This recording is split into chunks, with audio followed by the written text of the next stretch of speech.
Bayi itu baru saja lahir, namun dari tubuh mungilnya keluar gema suara yang memanggil para penjaga. Gerbang ke-8. Aku, Archamon, memerintahkan kalian semua untuk tunduk patuh padaku. Kalimat singkat itu seketika membungkam para ksatria dan bangsawan dalam keheningan yang mencekam. Itu adalah sihir hitam kejam, seni terlarang dari sosok ahli nujum kematian legendaris. Ironisnya, sang bayi justru terlahir di bawah lambang pedang perak klan ksatria terkuat. Garis keturunan suci yang dahulu menghabisi sang ahli nujum. Jiwa bayi ini tak lain adalah reinkarnasi sang penyihir maut yang tewas bertahun-tahun lalu. Takdir yang gila kini ia justru menjadi penerus dari ksatria yang dulu memenggal kepalanya. Dahulu, sihir kematian Klein yang kelam telah menyelimuti seisi Benua dengan ketakutan luar biasa. Demi memusnahkannya, kekaisaran bersekutu dengan Rheinland, ksatria pedang perak paling mematikan di dunia. Pada akhirnya, mereka membuat Klein terluka parah hingga ia tidak lagi berdaya untuk melawan balik. Rheinland melangkah mendekati Klein yang sekarat untuk mencabut nyawanya. Seluruh benua ini terpaksa harus tenggelam dalam lautan darah. Dan sekarang, aku akhirnya bisa menembus jantungmu dengan pedang keadilan ini. Maka menyerahlah demi kedamaian benua ini. Biarkan semua penderitaan ini berakhir sekarang. Namun Klein berteriak penuh amarah. Kalian hanya diam dan menonton saat wabah kematian itu menyebar. Dan kini kalian berani bicara kedamaian? Ksatria seperti kalian hanyalah sekelompok munafik pengecut. Bahkan jika aku mati, aku akan menyeret kalian semua ke neraka. Pasukan kekaisaran di belakang pun mulai panik berteriak. Dia ingin merapal sihir hitam menggunakan jasadnya sendiri. Cepat tebas dia sekarang juga. Tapi Rheinland menahan pedangnya. 20 juta jiwa telah binasa akibat wabah terkutuk itu. Lalu kau membangkitkan mereka menjadi pasukan mayat hidup. Itulah awal mula dari perang mengerikan ini. Klein menatap tajam dengan gigi gemeretak. Jangan pernah mengira aku tidak tahu apa-apa. Keluargamu sendiri termasuk di antara 20 juta korban itu. Sebab itulah kau memburuku. Di tengah dinginnya malam, Rheinland menghunus pedang peraknya. Kau salah, aku datang hanya karena satu alasan kuat demi masa depan anak-anak kita.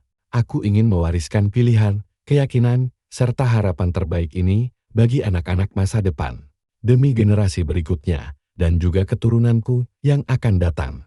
Sepersekian detik kemudian, tebasan kilat pedang perak Rheinland langsung memisahkan kepala Klein dari tubuhnya. Saat tubuh Klein tumbang, sorak-sorai kemenangan langsung meledak bergemuruh di sekelilingnya. Di sisa kesadaran terakhirnya yang meredup, Klein hanya bisa memejamkan mata diiringi riuhnya pesta kemenangan mereka. Namun tiba-tiba, sambaran petir ungu yang dahsyat membelah langit malam yang pekat. Jiwa Klein terbangun kembali, mendiami raga mungil seorang bayi yang baru lahir. Para pelayan di sekelilingnya memandangi sang bayi dengan tatapan penuh kebahagiaan. Tuan muda kecil ini sungguh sangat menggemaskan. Tapi tidak ada yang menyangka, sesaat kemudian bayi menggemaskan itu justru merapalkan mantra. Mengerikan. Wahai penjaga kegelapan dan prajurit bayangan, aku, Archamon, perintahkan kalian untuk tunduk kepadaku. Seketika, jeritan penuh ketakutan menggema memecah keheningan di seluruh penjuru kediaman. 15 tahun pun berlalu dengan sangat cepat.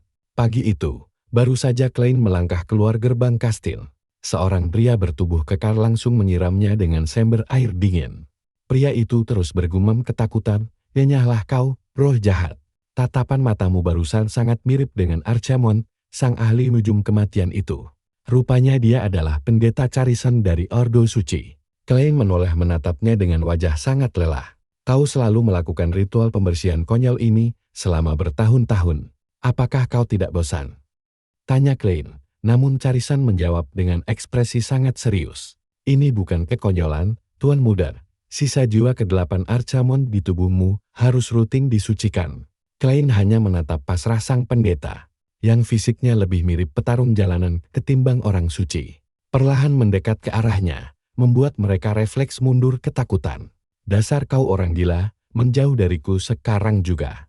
Harrison segera memanggil 2 orang untuk menahan Tuan Muda, melucutinya. Memandikannya dengan air suci, demi mengusir roh jahat.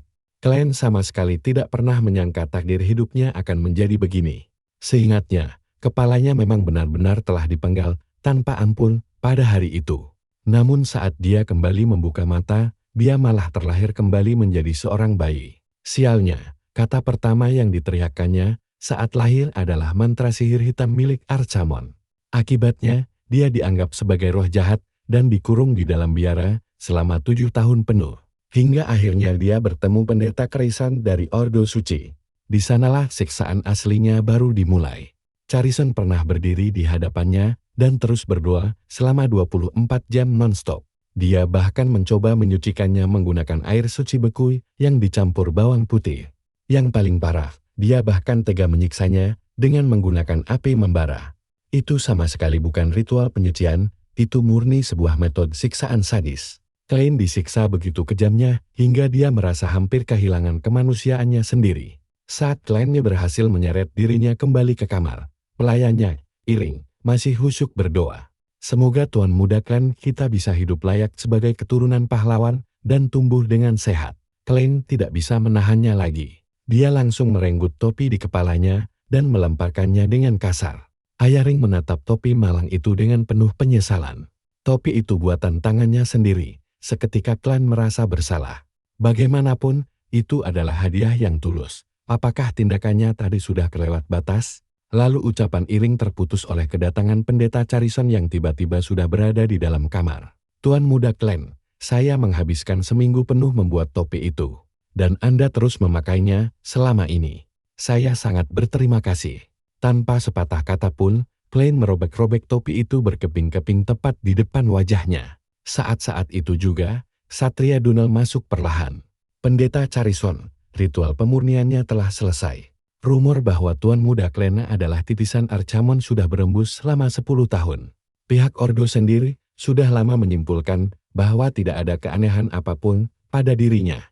Baru setelah mendengar penjelasan itu, Charison akhirnya bersedia membebaskan Klein. Ritual pemurnian berikutnya adalah hari Jumat, jangan sampai Anda melupakannya. Cepat pergi Sanan, begitu Charison keluar, Klein akhirnya bisa menghela napas lega. Apa orang suci diizinkan menyiksa sesamanya seperti ini? Dia itu benar-benar pendeta bukan?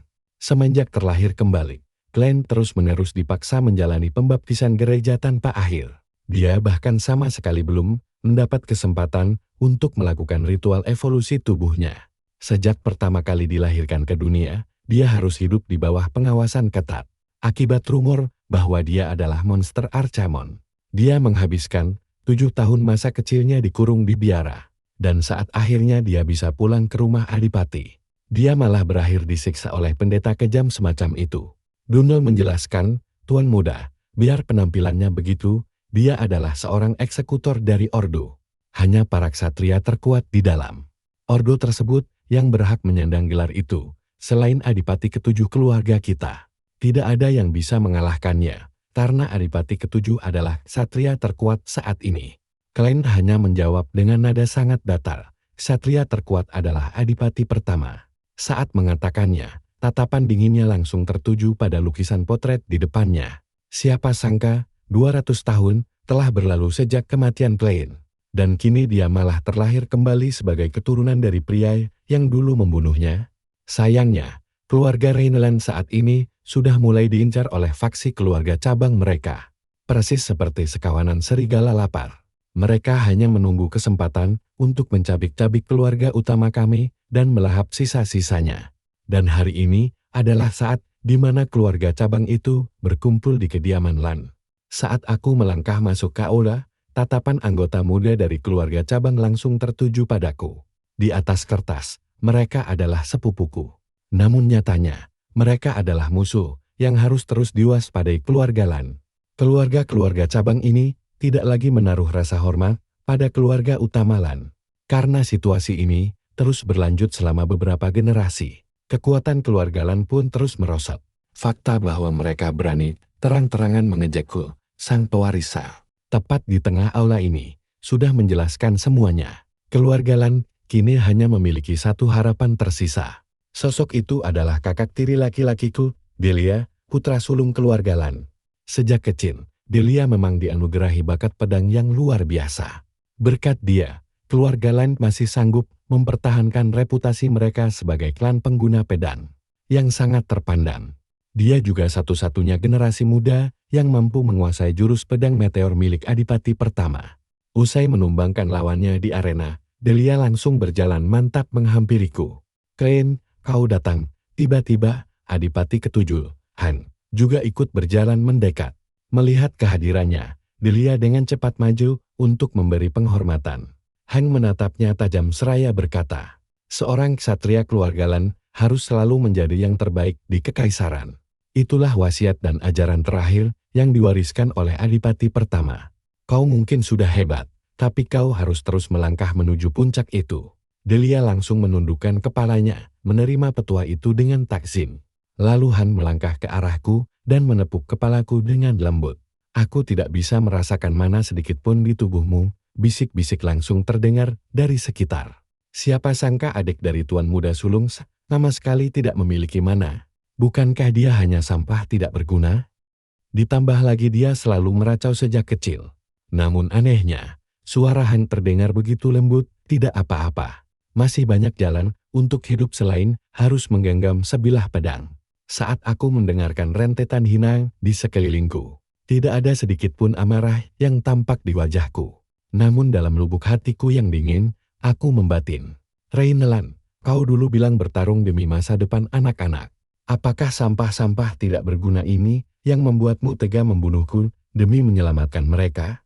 Begitu Han pergi, seorang pemuda dari keluarga pengikut langsung melangkah maju. Aku tidak pernah menyangka keluarga Lan punya penerus yang bahkan tidak bisa memegang pedang.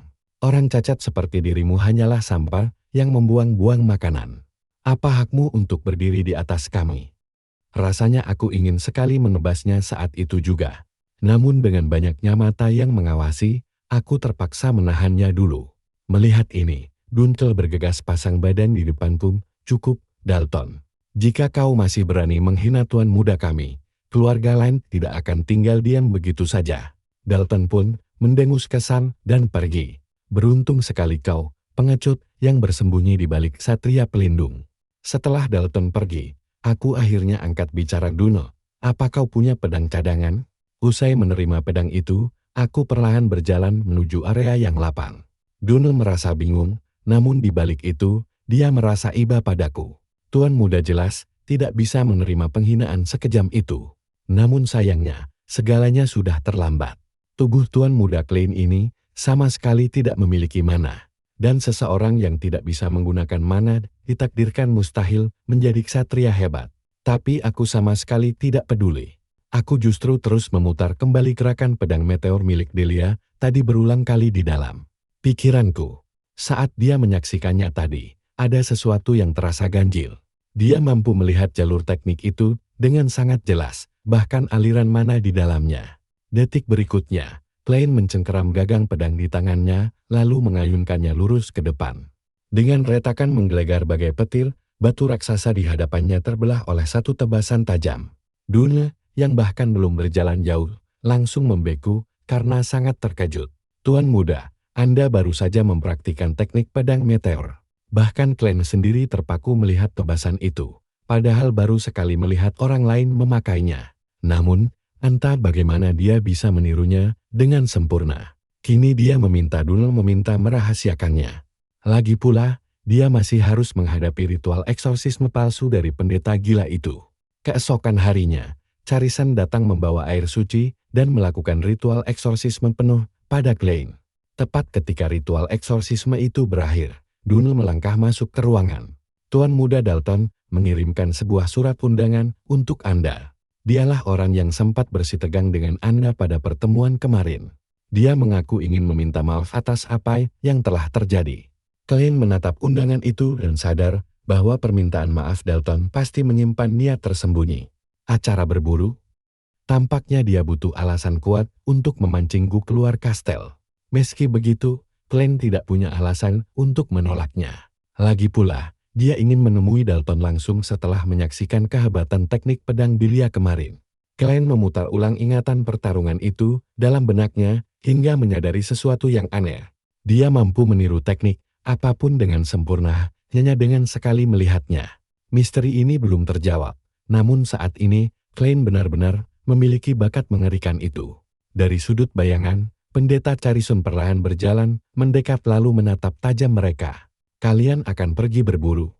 Bagaimana kalau aku ikut menemani perjalanan kalian? Mendengar ucapan itu, lonceng peringatan bahaya langsung berdenting kencang di kepala Klein. Kenapa kau harus mengikutiku, dasar pendeta aneh? Carisun tetap berwajah serius, karena dia mendeteksi adanya aura kelam yang menyelimuti tubuh Klein. Setelah pendeta itu memaksa tanpa tahu malu, dia akhirnya ikut serta dalam rombongan Klein ke tempat berburu.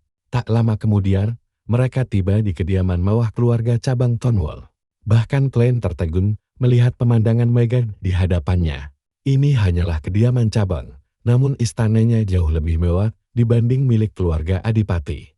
Sungguh konyol, padahal acara ini kabarnya hanya ajang berburu biasa bagi anak-anak bangsawan. Namun, semuanya telah dipersiapkan dengan kemewahan yang teramat berlebihan. Tepat saat itu, Dalton berjalan mendekat. Klein, apa yang sedang kau pandangi dengan serius? Sambil berujar congkak, dia melepaskan genggaman tali anjing pemburu di tangannya.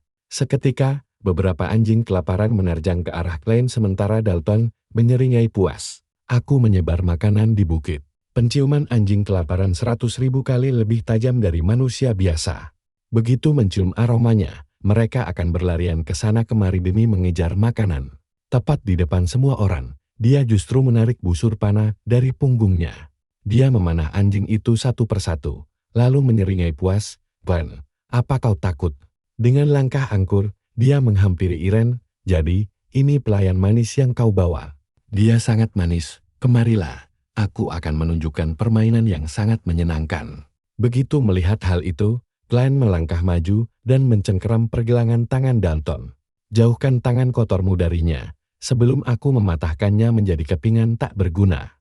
Wajah Dalton seketika menggelap dan mengempaskan cengkeraman Klein. Kau benar-benar cari mati. Kalau begitu, ayo ikut aku, mari kita buktikan, apakah kau benar-benar punya nyali sebesar itu. Tanpa ragu sedikit pun, aku langsung melompat ke atas kuda. Dunle, kau tetaplah di sini, jangan pernah ikuti aku. Segera setelah itu, aku mengeluarkan bulungan sihir sinyal dan menyerahkannya pada Dunle. Mengenai pendeta itu, ada yang sangat mencurigakan dari caranya membuntuti kita sepanjang jalan. Jika dia tiba-tiba menghilang, sesuatu pasti salah. Robek gulungan itu begitu dia lenyap. Lambang sihir yang terhubung dengannya akan langsung muncul di punggung tanganku. Setelah itu, aku memacu kudaku dengan cepat demi memburu Dalton. Aku tahu bajingan itu tidak mungkin pergi jauh. Jika aku mengikuti jalan hutan lurus ke depan, aku akan segera menemukannya. Namun di luar dugaanku, saat baru memasuki hutan perburuan, Dalton ternyata sudah menungguku tidak jauh di depan. Dalton menyeringai lebar. Akhirnya kau datang juga, Klein. Hari ini, mangsa yang kuincar adalah dirimu. Aku akan memenggal kepalamu sekarang, melemparkannya tepat di bawah kaki Delia, dan memaksanya mendengarkan semua ucapanku. Keluarga Lan benar-benar sebuah lelucon konyol. Memangnya kenapa, kalau Delia itu kuat, keluargamu sekarang tidak lebih dari sekadar cangkang kosong belaka. Gelar adipati itu cepat atau lambat akan jatuh ke tangan garis keturunan kami. Jika kau ingin menyalahkan seseorang, salahkan dirimu yang lahir di keluarga tidak berguna ini. Begitu Dalton selesai bicara, puluhan prajurit mendadak bermunculan dari balik pepohonan di belakangnya. Seolah-olah semua orang di kerajaan ini akan membicarakan hal yang sama besok pagi, bahwa tuan muda dari keluarga ahli pedang Agung Lan tewas mengenaskan bagai seekor anjing di area perburuan. Mendengar ocehan itu, aku tiba-tiba tertawa dengan sangat liar. Kalian, badut-badut bodoh, benar-benar tidak tahu kapan harus berhenti bertingkah konyol. Keluarga ini dibangun di atas tebusan harga kematianku yang agung. Dan cacing menjijikan, sepertimu berani menghina, serta mencemuh segalanya. Sesaat kemudian, aura biru yang sangat mengerikan perlahan mulai menyelimuti seluruh tubuhku. Begitu Dalton melihatnya, sekujur tubuhnya langsung gemetar hebat tanpa bisa ditahan. Itu bukan sihir biasa. Kekuatan mengerikan apa yang sedang kau gunakan. Di saat yang sama, kobaran api hantu menyala di telapak tanganku. Inilah energi iblis sejati, dengarlah aku, para mayat kuno yang terkubur di bawah tumpukan waktu. Aku bangkitkan kalian semua, dan kuperintahkan untuk kembali muncul di bawah cahaya. Mulai detik ini, atas nama Arcaman, Kuperintahkan kalian untuk melahap mereka tanpa sisa. Aku hanya merapalkan mantra singkat. Namun, aku benar-benar membangkitkan pasukan mayat hidup yang telah tertidur selama 200 tahun. Para ksatria di sekitarku langsung tertegun kehabisan kata-kata. Siapa sebenarnya dirimu? Bagaimana bisa kau memanggil makhluk sejahat ini? Tak satu pun dari mereka tahu bahwa aku yang berdiri di sini adalah sang penyihir maut mengerikan. Dari 200 tahun silam, saat kembali merapalkan sihir kematian ini, aku benar-benar tenggelam ke dalam duniaku sendiri. Meski 2 abad penuh telah berlalu, aku masih bisa merasakannya dengan sangat jelas. Di dalam kegelapan abadi itu, suara-suara para mendiang masih terus memanggil namaku. Menatap pasukan tengkorak yang berkumpul di sekelilingku. Dalton akhirnya berteriak histeris bahwa itu mustahil. Aku menatap para bangsawan yang mengepungku, lalu berucap dengan sangat dingin. Argamon, itu memang nama yang pernah kugunakan dahulu kala. Begitu kata-kata itu terucap, ketakutan hebat langsung terpancar di wajah orang-orang di sekitarku. Bukankah legenda mengerikan itu seharusnya hanyalah sekadar rumor belaka? Namun saat melihat ukuran tengkorak yang kubangkitkan, mereka malah meledak dalam tawa kembali. Bocah, apa-apaan dengan tengkorak kecil yang kau bawa itu? Kau membuat drama besar hanya untuk memanggil ini? Kami sudah menghancurkan puluhan ribu tengkorak lemah seperti ini saat latihan pedang. Dalton segera memberi perintah tegas. Pasukan jarak jauh, habisi tengkorak-tengkorak itu terlebih dahulu. Semuanya, serbu dan habisi bocah itu. Seketika, para pemanah Dalton menarik busur mereka bersamaan, melepaskan badai anak panah ke arahku. Dalton tertawa puas, mengejakku agar tidak mati konyol menjadi sasaran empuk anak panah. Sebab dialah yang ingin memenggal kepalaku sendiri.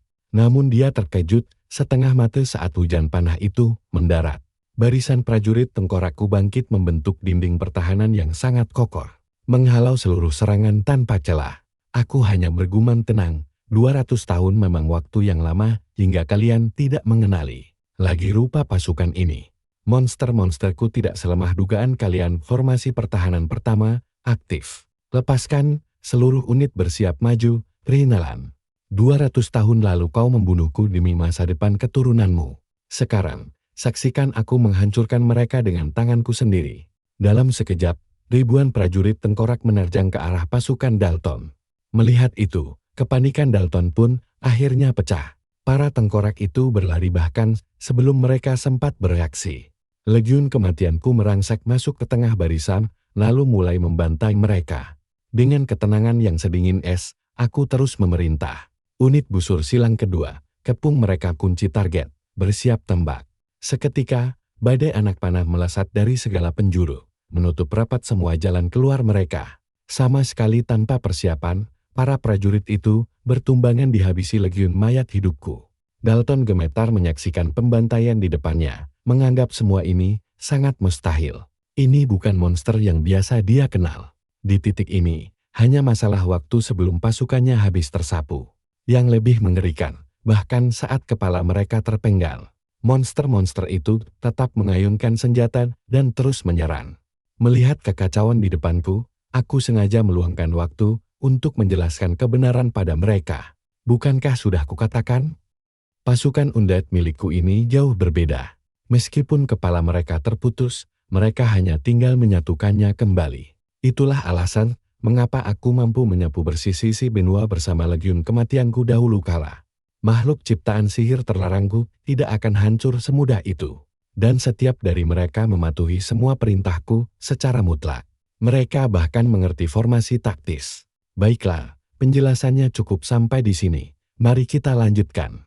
Detik berikutnya, prajurit tengkorakku kembali memulai pembantaian berdarah pada sisa pasukan Dalton. Terpojok tanpa jalan keluar, Dalton akhirnya menyadari suatu hal. Dia berpikir cukup menghentikan regenerasi para tengkorak itu. Tidak, dia hanya perlu membunuh bocah ini untuk menyelesaikannya. Detik berikutnya, Dalton mengaktifkan kekuatan mana dan langsung meleset tepat di hadapanku. Bocah ingusan yang bermain dengan mayat. Semua berakhir di sini. Dia merasa menang, mengira monster-monster itu takkan berguna lagi. Namun di saat itu juga, perlahan kubuka mataku. Kuratkan genggaman pada pedang ini, lalu mengayunkannya kuat-kuat. Wajah Dalton langsung menegang ketakutan Itu adalah teknik pedang meteor milik Lam Duke pertama. Dalam SEKEJ apa mata, tebasanku langsung membelah pedang Dalton sekaligus memutuskan tangannya dalam satu serangan. Aku menatap tubuhnya dari atas dengan dingin. Jangan harap kau bisa mati dengan mudah, Dalton. Penghakimanmu dimulai hari ini. Menatap tubuhnya yang sekarat, aku membisikkan satu kebenaran dingin padanya, dugaanmu memang tepat. Jika sang pemanggil mati, seluruh makhluk ciptaannya akan kehilangan semua kekuatan. Itulah kelemahan Fatat yang gagal kuatasi di masa lalu, yang menjadi alasan mengapa aku kalah saat itu. Namun di kehidupan baru ini, semuanya berbeda. Sekarang aku bisa mengendalikan Manak Satria. Sungguh menyebalkan. Tapi, karena aku terlahir di dalam darah ini, aku terpaksa harus melindungi keluarga Lan. Dalton tampak sangat kebingungan, namun kesadarannya perlahan-lahan mulai memudar sepenuhnya. Saat matanya kembali terbuka, dia mendapati dirinya terjebak di ruang yang hitam pekat. Tubuhnya terikat sangat erat pada sebuah alat penyiksaan. Sesosok bayangan perlahan muncul dari kegelapan bertanya, "Apa kau sudah bangun?"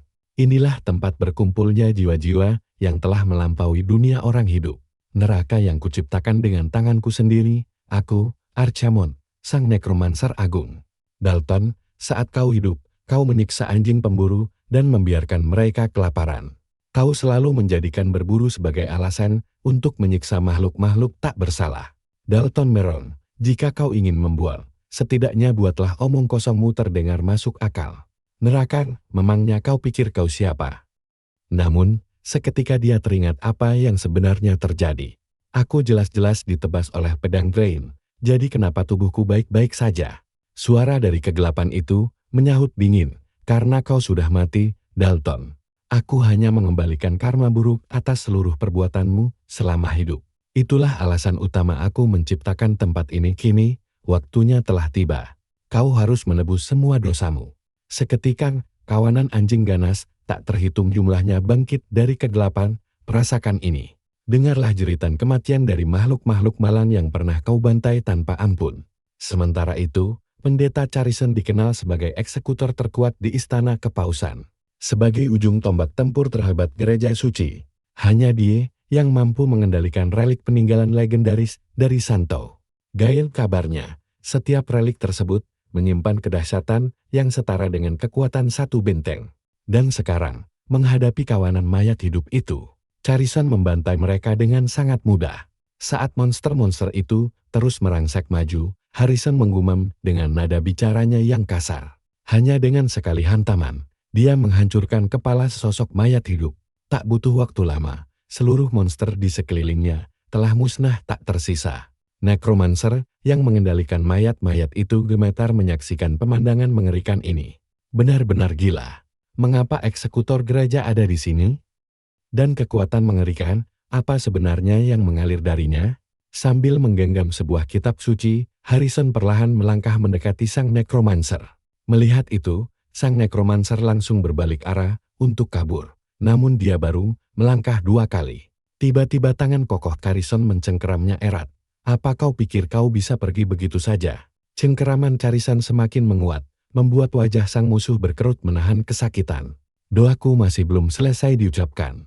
Maka bersyukurlah, karena penghakiman mutlak atas dirimu telah diputuskan langsung demi keagungan cahaya suci." Detik berikutnya, kepala nekromancer malang itu langsung dihancurkan berkeping-keping. Sebutir bola mata yang pecah terlontar melintasi udara dingin dan mendarat tepat di hadapan Klein. Kemudian, terdengar suara Charison memanggil dari kegelapan, "Tuan Muda Klein."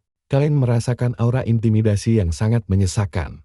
Charison hanya berjalan santai ke arahnya, namun hawa keberadaannya terasa begitu menindas. Begitu banyak mayat hidup yang hancur berkeping-keping di tangannya dalam sekejap mata. Lalu tangan kekar Charison perlahan terulur ke arah Klein. "Aku mendeteksi sihir hitam di sini, jadi aku langsung bergegas. Namun ini aneh. Aliran kekuatan yang kurasakan sepertinya bukan berasal dari alam fana ini." Beruntung, Dunel menunggangi kudanya dan tiba tepat waktu. "Tuan Muda, apakah Anda baik-baik saja?" Seketika itu juga, setetes darah segar mengalir perlahan dari sudut bibir pucat Klein. "Sudah kuduga, memaksakan sihir kematian terlarang pada wadah baru ini ternyata masih sangat berat." Dunel segera turun dan memapah tubuhnya. Tuan Muda, apa yang sebenarnya telah terjadi di tempat ini? Di mana Tuan Muda Dalton? Klein menjawab lirik, aku membantainya, karena dia mencoba melenyapkanku terlebih dahulu. Begitu kembali ke kastil, Klein langsung diseret ke aula penghakiman yang dingin. Dudley, ayah Dalton, sangat murka kalian menuduh Dalton mencoba membunuh Tuan Muda Klein. Putraku adalah pria terhormat yang sangat setia. Sekarang dia sudah mati. Kalian masih ingin mengecapnya sebagai seorang pembunuh? Hilton, ayah Claire, langsung mengeluarkan selembar catatan tertulis. Meski diinterogasi dengan sangat kejam dan lama, kesaksian Klein tidak berubah sedikit pun. Ada satu masalah lain lagi. Catatan menunjukkan 20 tentara bayaran dikirim keluar kastil saat itu. Bukankah bukti ini sudah sangat jelas? Seketika Dudley bungkam, meski dalam hati dia mengutuk para orang bodoh itu karena meninggalkan bukti setelah diperingatkan berkali-kali. Namun, dia segera memaksakan diri membantah. Hal itu tetap saja tidak masuk akal. Dalton sudah cukup terampil untuk bergabung dengan Ordo Malam. Sementara Klein bahkan belum pernah memegang pedang. Dan semua orang tahu Klein sama sekali tidak memiliki mana. Bagaimana mungkin dia bisa membunuh Dalton? Di dalam hatinya, dia panik. Dalton memang sudah gagal, tapi masalah ini tidak boleh ikut menyeretku, atau aku juga akan habis. Dudley segera mengubah arah pembicaraan. Siapa yang benar-benar tahu sosok seperti apa sebenarnya Tuan Muda Klein itu? Dia lahir dari garis keturunan Grand Duchess Claire, darah yang selalu diselimuti oleh desas-desus kelam. Dan bukankah dia selalu mengaku sebagai seorang arcaman? Bagaimana kita bisa mempercayai tuduhan yang datang dari orang seperti itu? Sudah jelas bahwa Tuan Muda Klein, bocah tidak berbakat tanpa pencapaian, menyewa orang untuk membunuh putraku. Sekarang setelah semuanya terbongkar, dia mencoba menimpakan kejahatan itu pada kami. Tiba-tiba, terdengar suara dari arah pintu masuk. Itu Klein, aku sudah cukup mendengar omong kosongmu.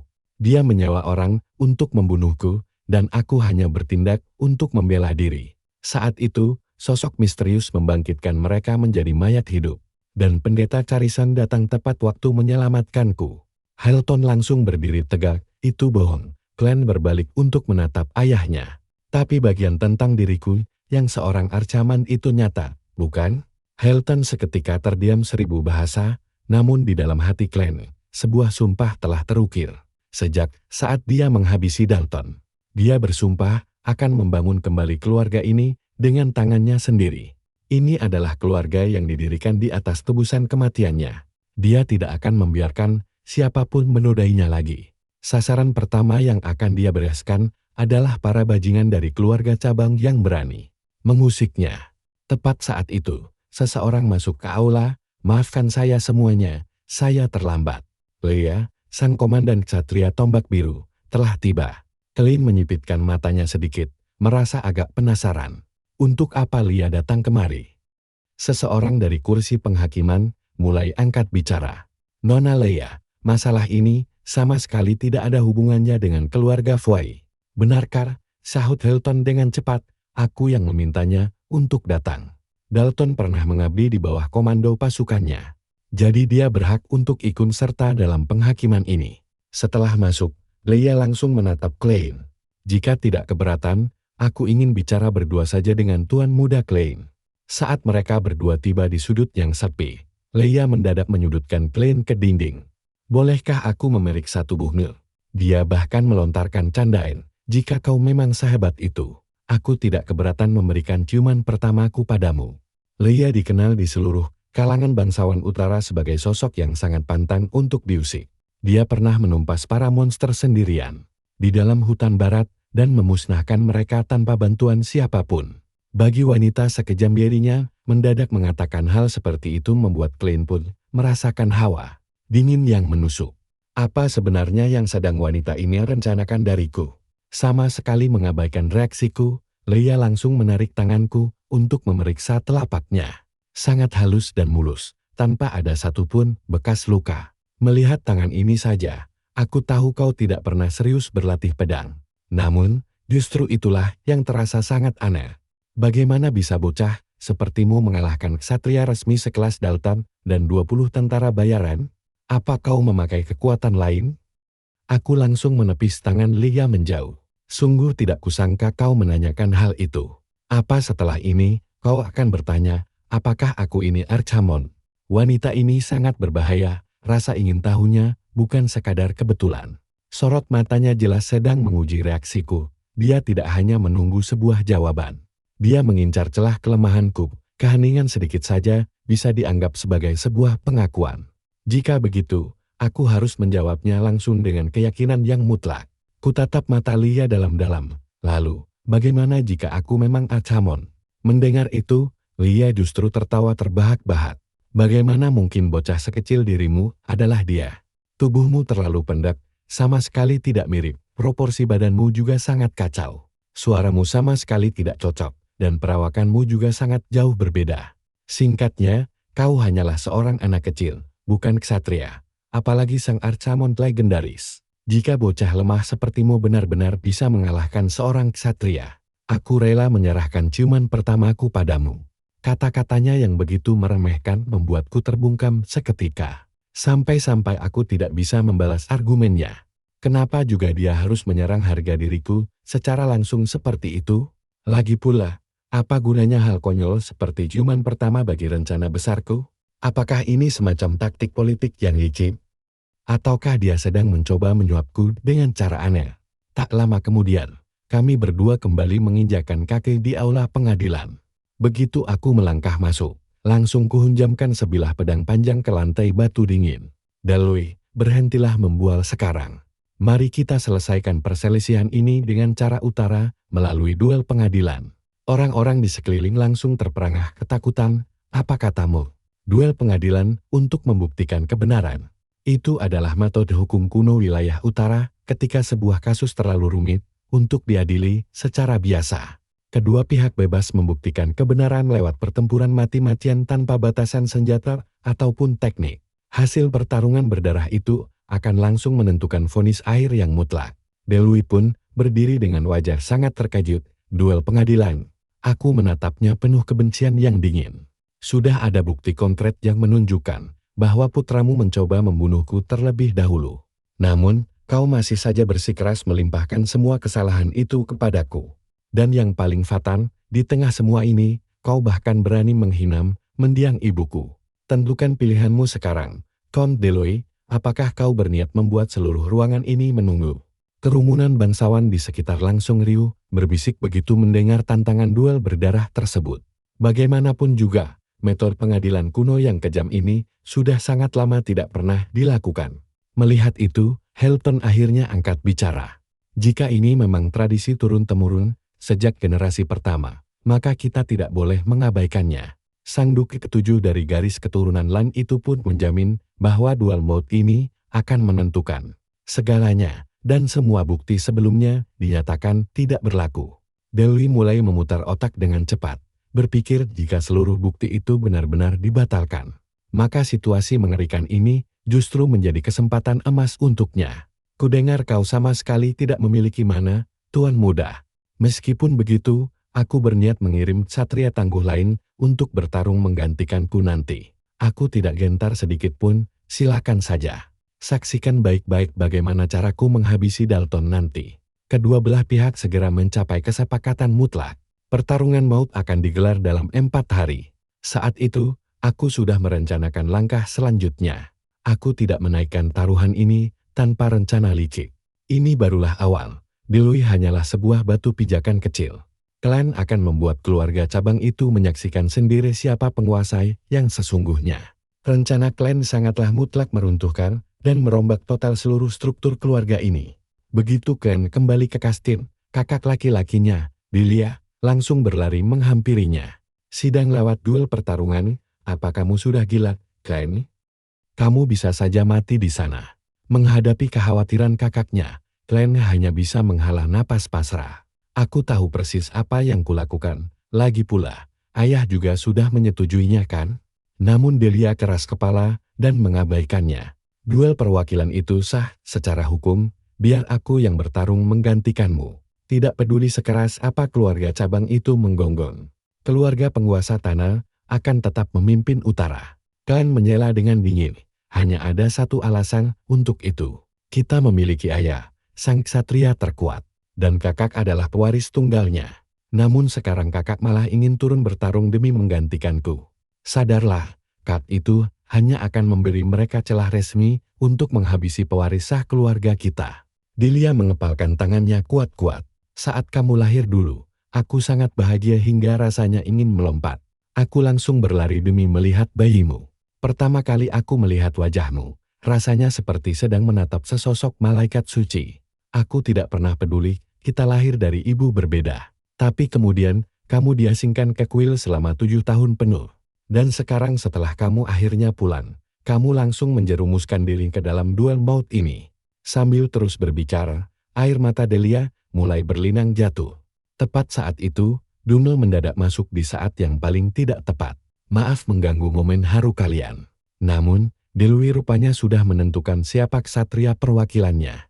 Namanya adalah Randall, seorang ksatria kejam yang pernah diusir paksa dari wilayah kekaisaran. Dahulu ia sangat tersohor di medan perang. Namun dibuang karena nafsunya yang tak terkendali untuk membunuh. 4 hari kemudian, persiapan klan untuk duel maut itu telah sepenuhnya selesai. Digenggamnya erat pedang khusus miliknya, lalu ia melangkah mantap memasuki arena yang penuh bahaya. Menariknya, tidak ada ketakutan sedikit pun di wajah Klein. Hal ini tentu membuat Elwi terkejut. Sungguh tak terduga putra bungsumu berani datang sendiri ke sini, Duke Helton. Anda tentu tahu betul bahwa lawan yang kukirim adalah ksatria tersohor dari kekaisaran. Jika Anda memohon sekarang, aku masih berbaik hati mengizinkan Anda mengganti petarung itu. Saat itu juga, Klein bisa merasakan ancaman maut yang perlahan mulai mendekat. Sesosok ksatria bertubuh raksasa berdiri, membisu di belakangnya. Randall menatap remeh ke bawah dan menyeringai lebar. Jadi, kau yang bernama Klein. Ternyata jauh lebih muda dan sangat kecil di mataku. Aku penasaran, suara seperti apa yang akan terdengar saat kupatahkan layar kecilmu itu. Tanpa ragu sedetik pun, Klein segera melompat mundur demi menjaga jarak aman dari monster itu. Melihat reaksi tersebut, Delui semakin merasa jemawa. Lihat itu, anakmu tampak sangat ketakutan setengah mati. Padahal, Klein sama sekali tidak takut pada sosok Randall di depannya. Tekanan aura yang luar biasa besar ini justru membangkitkan ingatan kelam akan ketidakberdayaan masa lalunya. Ayah Charison. Dia tak menyangka trauma hari itu begitu mengakar dalam, hingga tubuhnya secara refleks ingin melarikan diri. Sementara itu, Leah diam-diam mengamati jalannya duel maut ini dari atas. Pikirannya melayang kembali pada janji manis yang pernah ia ucapkan sebelumnya. Jika Klein sanggup mengalahkan ksatria tangguh ini, dia berjanji memberikan ciuman pertamanya. Begitu ingatan itu melintas, Klein seketika merasa salah tingkah dan mencoba bersikap biasa saja. Bahuku sedang terasa agak tidak nyaman, jadi jangan menyentuhnya. Apa kau tidak mengerti ucapan manusia? Apa telingamu tersumbat oleh tumpukan otot juga? Pantas saja pihak kekaisaran membuangmu begitu saja. Mendengar itu, murka Randall pecah. Dia melayangkan tinjunya langsung ke arah Klein dengan amarah membara. Klein tidak ragu sedikit pun dan langsung melepas kancing pakaiannya dalam sekejap mata. Saat pukulan berat Randall mendarat, Klein sudah lenyap bak kepulan asap hitam yang dingin. Detik berikutnya, bayangan ungu gelapnya muncul tepat di belakang punggung Randall. Kekuatan fisik pria ini sungguh gila. Jika Klein terkena hantaman telak itu, tubuh barunya ini pasti tidak akan sanggup bertahan. Sebagai necromancer, dia harus mengakui pertarungan fisik bukanlah keahliannya. Tapi ini adalah batas yang wajib dia lampaui. Randall segera tersadar, mengumpulkan sisa kekuatannya, lalu melancarkan tebasan mematikan berikutnya ke arah Klein. Berbekal kelincahan dari tubuh mungilnya, Klein dengan sangat mudah menghindari ayunan pedang itu. Di saat yang sama, dia menghunus pedang peraknya dan langsung membalas. Namun di luar dugaan, Randall menahan tebasan itu dengan sangat mudah. Detik berikutnya, tubuh kecil Klein terlempar sangat keras ke belakang. Randall tak membuang waktu, mengayunkan bilah pedang besarnya langsung ke arah Klein. Klein hanya bisa menahan tebasan itu dengan bilah pedangnya. Randall pun menyeringai sombong. Do you think you can win just by dogging? Why not try using necromancy? Bukankah kau itu Archmon? Tatapan mata Klein langsung menajam, menusuk tepat ke dalam jiwa Randall.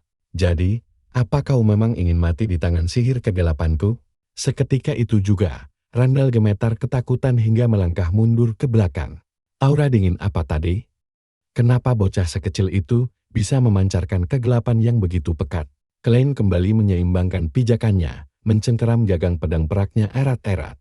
Tenang saja, aku tidak akan memakai sihir hitam. Hari ini aku adalah ksatria yang akan membuktikannya lewat pedang. Randall akhirnya tersadar sepenuhnya dari rasa takutnya. Bagaimana mungkin aku bisa diintimidasi oleh bocah bau kencur?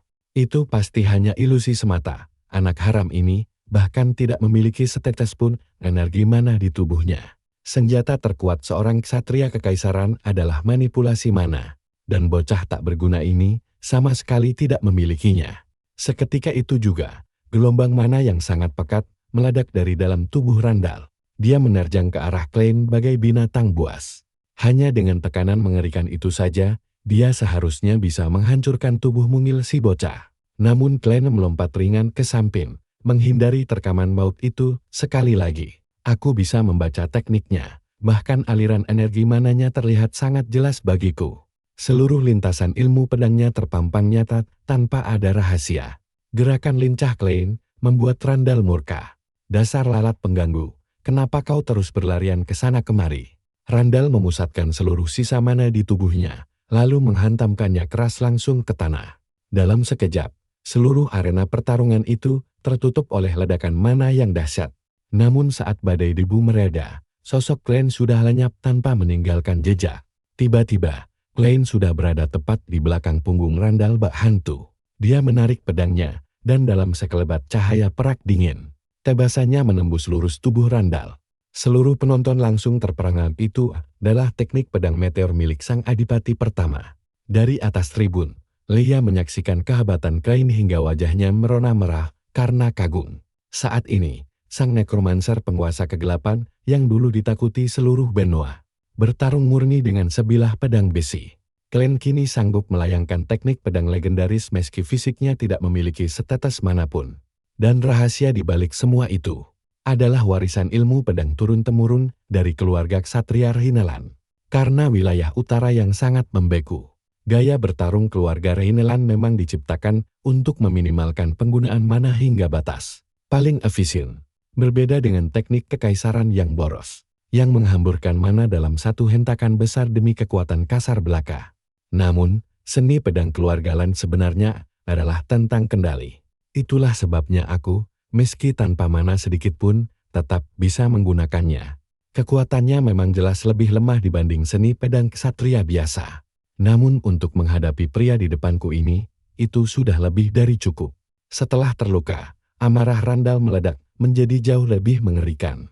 Mana semerah darah meletus dari sekujur tubuhnya, membuat orang-orang di sekitar berteriak ngeri. Inilah teknik rahasia Randall, sebuah ledakan mana dingin yang sanggup langsung mengunci seluruh pergerakan musuh. Diselimuti kabut mana merah darah, Randall menerjang lurus ke arahku. Namun, aku hanya mengangkat pedang di tangan dan menahan serangannya. Tepat di depan pedang itu adalah senjata yang telah kupesan secara khusus jauh-jauh hari. Begitu berbenturan dengan pedang yang dialiri mana kuat, ia akan langsung hancur berkeping-keping. Melihat pedangku hancur berantakan, tawa Randall langsung pecah dengan penuh kemenangan. Bocah, kau mati. Tapi tatapanku langsung berubah dingin saat aku melesat menghindar. Sekarang, senjata yang kubutuhkan untuk memburumu akhirnya selesai juga dibuat. Detik berikutnya, kuayunkan pecahan besi itu untuk menebas putus lengan Randall. Dari atas tribun, Helton langsung berseru lantang, cukup, duel ini telah berakhir. Apa yang baru saja kutunjukkan membuat para ksatria hebat di atas tercengang tak percaya. Memang benar seni pedang keluarga Lan bisa digunakan meski dengan aliran mana yang sangat minim. Namun biasanya, hanya para ksatria berpengalaman yang mampu melakukan hal itu. Bukan cuma itu, aku sengaja membiarkan bilahnya hancur demi bisa melancarkan serangan mematikan dari jarak yang sangat dekat. Bagaimanapun mereka melihatnya, hal mengerikan ini benar-benar terasa mustahil. Randall, dengan lengan yang telah buntun, kini terkapar di tanah sambil menjerit kesakitan. Pada saat itulah, ayahku, Helton, perlahan turun melangkah dari tempat duduknya. Klein, kau melihat potongan tubuh manusia tanpa merasa jijik sedikit pun. Seketika aku menyadari kesalahanku, benar juga. Aku sekarang hanyalah seorang bocah, bukan lagi sang penyihir maut yang dulu. Haruskah aku pura-pura ketakutan? Delui, yang sebelumnya begitu sombong, kini melangkah turun dengan tubuh gemetar hebat. Mustahil, Randall benar-benar kalah? Aku hanya berbalik dan meliriknya dengan dingin. Pada detik itu juga, Delui merasa seolah kepalanya telah dipenggal paksa dari tubuhnya. Namun sesaat kemudian dia tersentak bangun, terus meraba lehernya dengan panik. Ilusi mengerikan apa yang baru saja terjadi. Ilusi belaka, atau ada yang menyerangku. Aku pun melangkah perlahan mendekati Delui. Sebagai pemenang duel ini, ku perintahkan kau untuk mengakui semua dosamu di hadapan sang penguasa utara. Berlututlah dan memohonlah ampunan. Kau akan hancur berkeping-keping di bawah beratnya dosamu sendiri, dan bersujud meratapi kesalahanmu selamanya. Seketika, sesosok bayangan mayat hidup yang mengerikan bangkit tepat di belakang Delui. Seluruh tubuhnya bergetar hebat tanpa kendali. Sebelum akhirnya dia jatuh berlutut memohon ampun kepadaku. Aku dan putraku benar-benar sudah gila karena berani mengincar tuan muda Klein. Mimpi buruk yang baru saja dia rasakan adalah efek dari sihir suara sang raja milikku. Sebuah mantra perusak jiwa khas penyihir maut, yang mampu menyeret manusia hidup ke dalam jurang keputusasaan abadi. Pada titik ini, Delui telah dibuat benar-benar gila oleh ketakutan yang kuhadirkan. Pemandangan itu membuat para bangsawan lain belalak tak percaya. Apakah mata kami sedang menipu kami? Apa yang dilakukannya? Kuangkat pedang yang hancur ini, tinggi-tinggi kalian semua. Tataplah senjata ini. Kalian semua yang ada di sini, dengarkan baik-baik, aku adalah penantang dalam duel pengadilan ini. Dan akulah pemenang tunggal yang sah. Aku adalah Klein, putra kedua Hilton, ksatria terkuat di seluruh penjuru negeri ini. Sementara itu, Pendeta Carison diam-diam telah melangkah pergi meninggalkan tempat ini menuju aula lainnya. 2 hari lalu, aku menemukan seorang nekromancer, dan jejaknya menuntunku kepadamu. Sang uskup yang sedang berdoa di depan menjawab langsung, ya. Dia dikirim demi menyukseskan operasi kekaisaran. Bagaimanapun, penyihir kematian adalah entitas yang mengerikan. Mereka yang dilingkupi rasa takut otomatis akan memohon perlindungan Tuhan. Kau paham maksudku, Carison? Jika sedikit korban bisa membangkitkan kembali kejayaan Ordo Suci, tapi sebelum kalimat itu selesai, tangan kokoh Carison telah mencengkeram erat lehernya. Pelayan kuil suci yang tenggelam dalam intrik politik, bahkan bersekutu dengan para pembawa ajaran sesat. Detik berikutnya, Carison langsung menghancurkan kepala sang uskup tanpa ampun. Sebuah suara dingin bergema dari belakangnya, sudah merasa lebih baik. Kau sama sekali tidak berubah, Carison. Siapa sangka kau justru membantai lebih banyak pendeta dibanding penyihir kegelapan? Dunia harus tahu iblis apa yang sebenarnya kau sembunyikan di dalam dirimu. Sosok yang datang adalah Menel, sang uskup agung dari Ordo Suci. Carison menoleh tajam. Apa ini ulahmu, Menel? Menel menjawab dengan nada dingin tenan. Tentu saja bukan. Aku hanya memberikan persetujuan, lagi pula, aku membawakan sebaris informasi berharga untukmu. Namun terlambat, kepalan tangan Carison telah melesat cepat mengincar wajahnya. Hanya demi mendengar kata-kata itu, tinjunya mendadak berhenti tepat 1 senti di depan wajah Menel.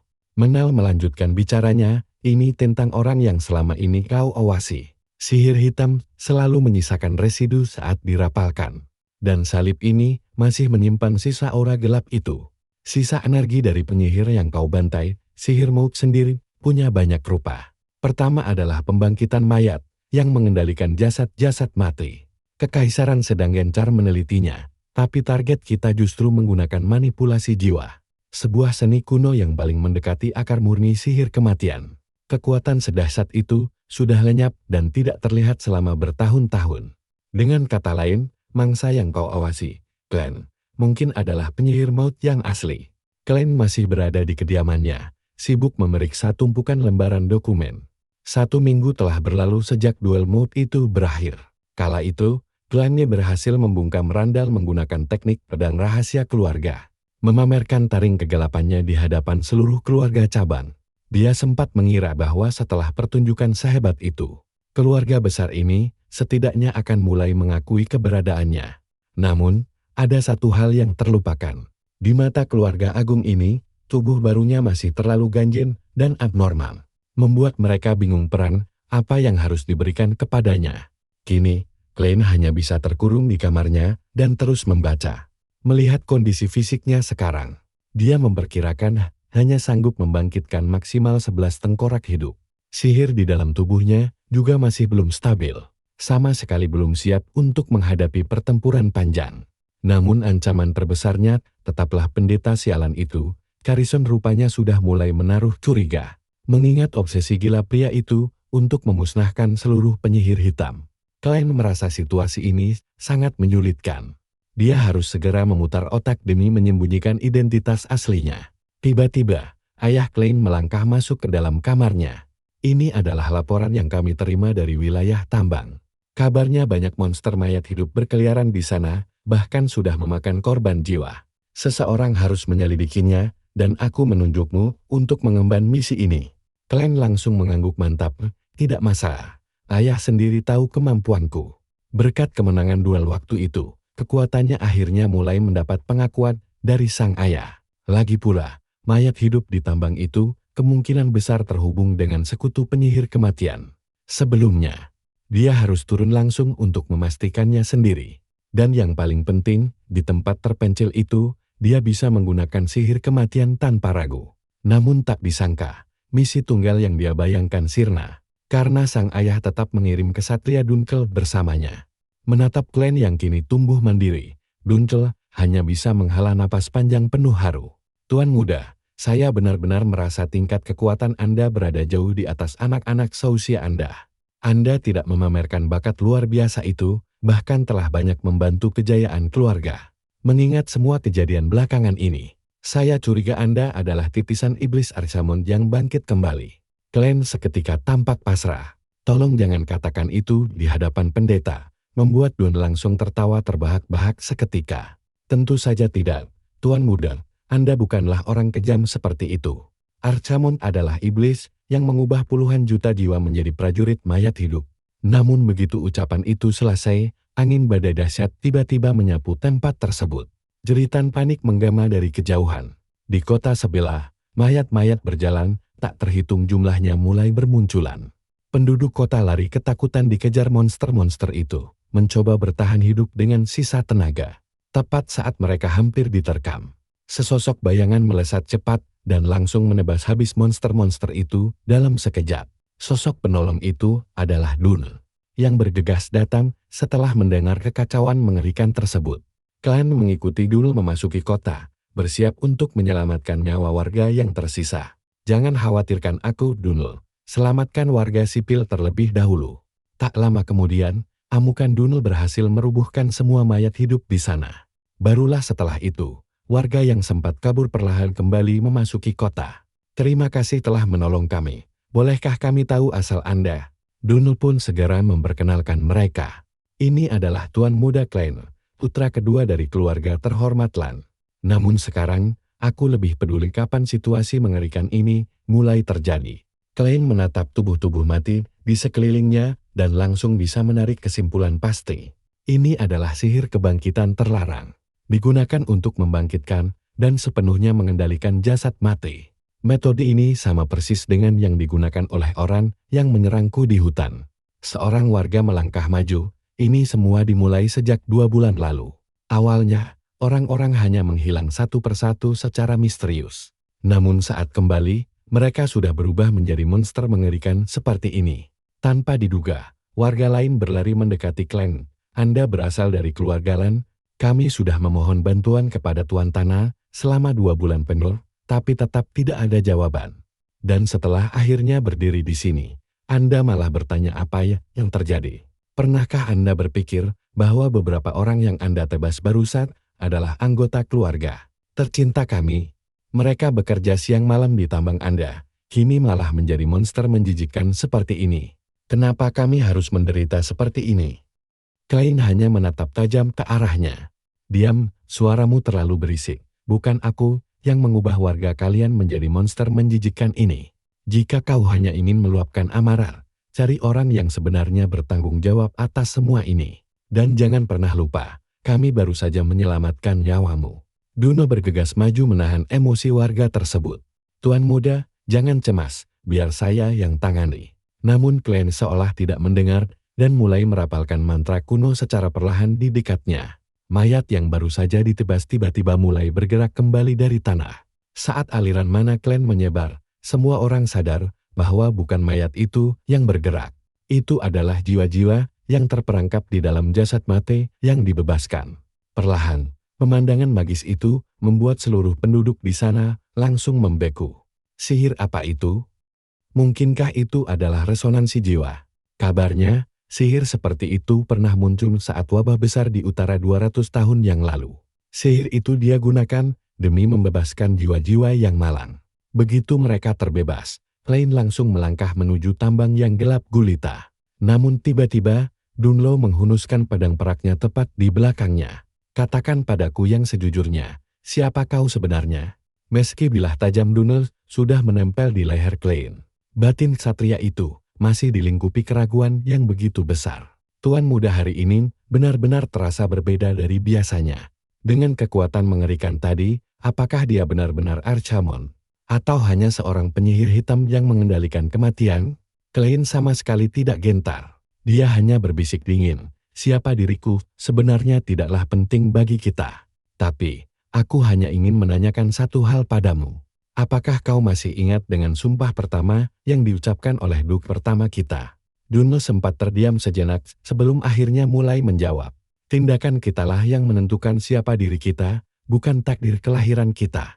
Klein mengangguk pelan, tepat sekali. Karena itulah orang biasa sepertimu bisa memimpin Ordo Malam. Sementara diriku terlahir dari rahim seorang penyihir kegelapan yang dikutuk. Darahku pun kotor dan bercampur. Itulah satu-satunya alasan mengapa mereka membiarkanku hidup setelah aku meninggalkan biara suci itu. Selama ini, kaulah orang yang paling lama berada di sisiku. Jadi, tentukan sendiri bagaimana kau memandangku. Jika kau yakin aku adalah iblis Archaman, tebas saja leherku sekarang. Perlahan, Dunlo menurunkan pedangnya yang dingin. Aku masih belum bisa memutuskannya sekarang. Namun saat ini, bagiku kau adalah Tuan Muda Klein, putra kedua dari keluarga bangsawan agung ini. Dia bukanlah sosok monster kejam yang haus darah. Mendengar itu, Klein tertegun sejenak. Dia lalu memalingkan wajahnya ke arah bayang-bayang.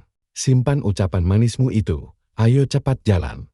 Tak lama kemudian, mereka tiba di mulut tambang kelam tempat para mayat hidup bermunculan. Dunlo memeriksa sekeliling sambil mengernyitkan dahi. Aroma busuk kematian tercium sangat pekat dari dalam kegelapan ini. Klein menunjuk ke arah lorong. Kurasa kau tidak perlu bersusah payah. Lihat kawanan mayat berjalan di sana. Dunlo langsung bersiap siaga. Aku baru melihat 7. Tapi pasti ada kawanan yang lebih besar di dalam. Di saat bersamaan, Klein sudah mulai merapalkan mantra terlarangnya dalam kesunyian. Sesaat kemudian, barisan prajurit kerangka perlahan merangkak keluar dari kegelapan tanah yang dingin.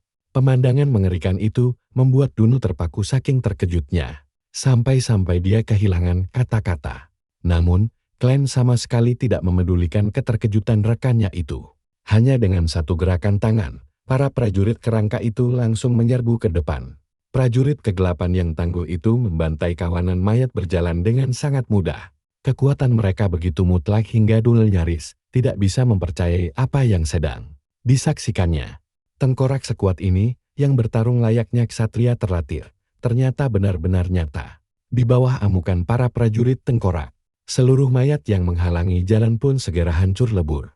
Menyaksikan hal itu, Dunlo bergegas melangkah masuk lebih dalam lagi. Mendengar suaranya, setidaknya ada sekitar 40 mayat hidup lagi yang menunggu kita di dalam.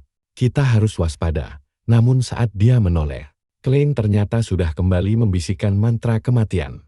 Seiring rapalan mantra yang menggema, mayat-mayat yang bergelimpangan perlahan diselimuti oleh aura sihir ungu kemerahan. Jika musuh di dalam bertambah banyak, aku hanya perlu menyiapkan lebih banyak sekutu. Ini adalah taktik paling dasar yang selalu digunakan dalam pertarungan antar pengendali kematian. Selesai, jumlah ini sudah lebih dari cukup untuk menguasai pertempuran. Atas perintah Klein, para prajurit kegelapan yang baru bangkit itu langsung merangsak masuk ke kegelapan tambang. Mayat hidup yang dibangkitkan oleh Klein jelas memiliki tingkat kekuatan yang jauh melampaui monster biasa. Mayat-mayat liar yang tadinya setara, kini sama sekali tidak berkutik di hadapan mereka. Yang lebih mengejutkan, Di bawah kendali taktis Klein, para tengkorak itu bergerak dengan sangat lincah, melancarkan gelombang serangan terkoordinasi yang datang bertubi-tubi. Semua kegilaan yang disaksikan Dunel hari ini benar-benar di luar nalar sehatnya. Di antara mayat hidup, prajurit tengkorak biasanya hanyalah kasta terendah. Namun, di bawah kendali sang tuan muda, mereka bergerak layaknya tentara sungguhan, melancarkan serbuan teratur. Tak butuh waktu lama, sisa mayat di tambang itu habis disapu bersih. Dunel benar-benar dibuat tercengang. Menghabisi pasukan 4 kali lipat lebih besar tanpa ada satupun korban. Sangat tidak masuk akal. Klein lalu berbisik dingin. Sekarang tinggal kita berdua. Kau berjanji mempercayaiku. Jadi tetaplah begitu. Setelah hening sejenak, Dunel akhirnya mengangguk. Dimengerti, tapi tepat saat itu, setetes darah pekat tiba-tiba jatuh ke wajahnya. Jeritan minta tolong yang samar terdengar dari kegelapan terdalam tambang. Keduanya bergegas dan melihat para penambang tergantung berjejer di udara. Tampaknya, jasad-jasad malang ini adalah penduduk kota yang hilang. Mereka diculik, ditumbalkan sebagai bahan mentah sihir kebangkitan yang terlarang. Dari kegelapan sesosok bayangan muncul, analisis yang tajam. Kau sungguh memahami hal ini. Sihir kebangkitan, mantra yang merasuki jasad dan mengubah mereka menjadi budak. Tentu saja, ritual ini membutuhkan tumbal yang sangat banyak. Bagi kita para penyihir kematian, bukankah itu pengetahuan dasar? Sungguh kehormatan besar bertemu denganmu hari ini, Yang Mulia Arsaman, Sang Iblis Benua. Sudah terlampau lama sejak era keemasan Yang Mulia Arsamon berlalu.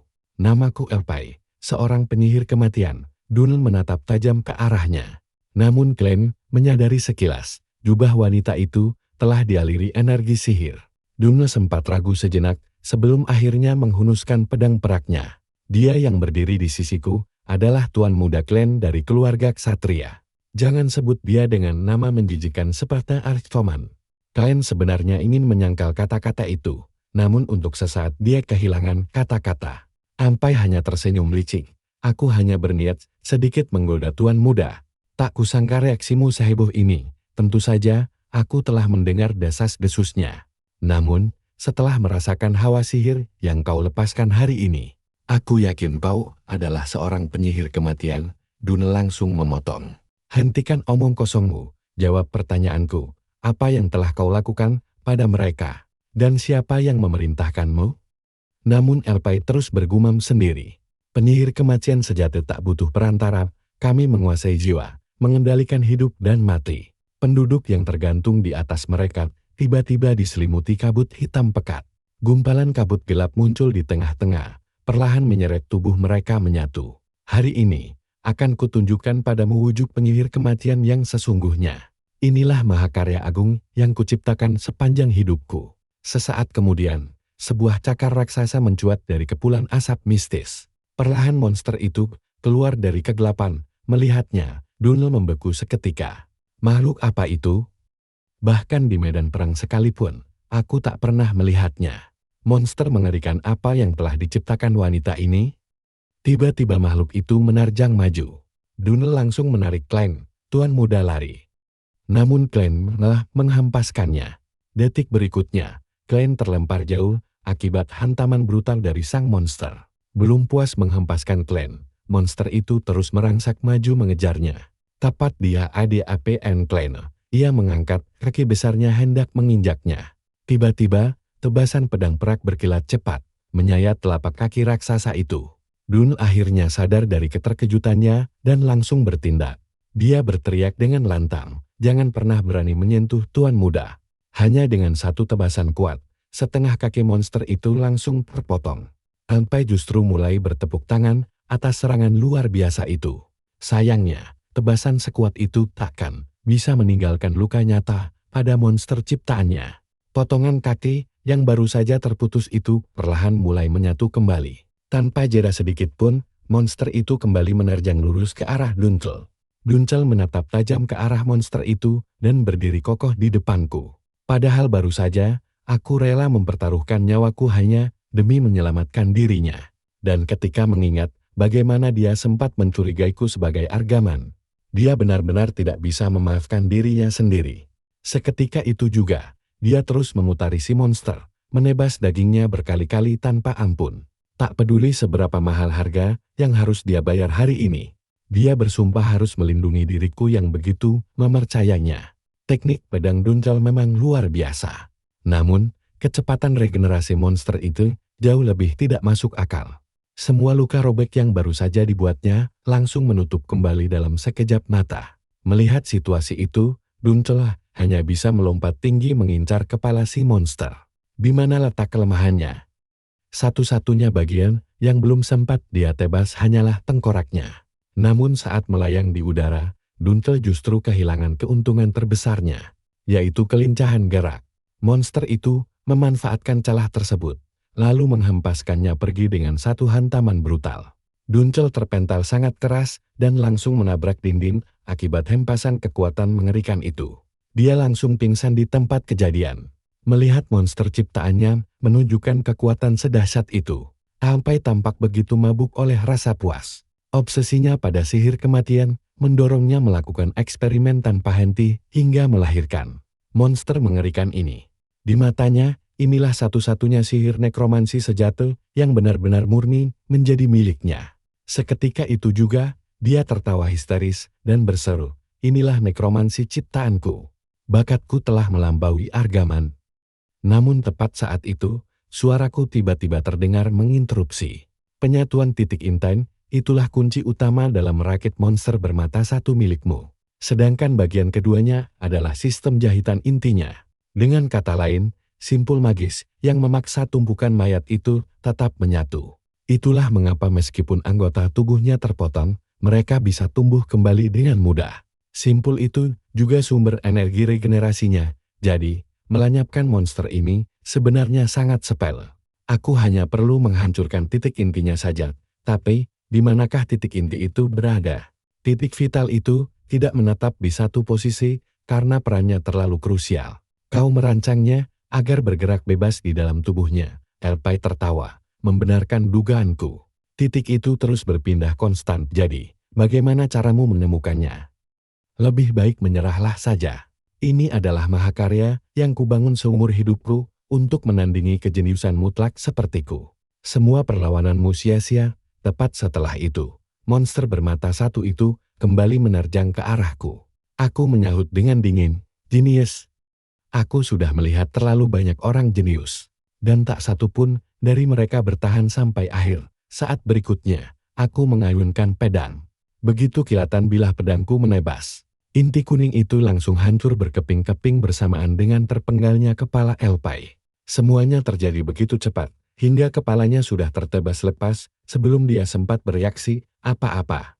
Aku hanya menatap dingin ke arahnya dari atas. Jika ini adalah mahakarya terbaik seumur hidupmu, maka di kehidupan berikutnya, mungkin sebaiknya kau menjadikannya hobi biasa saja.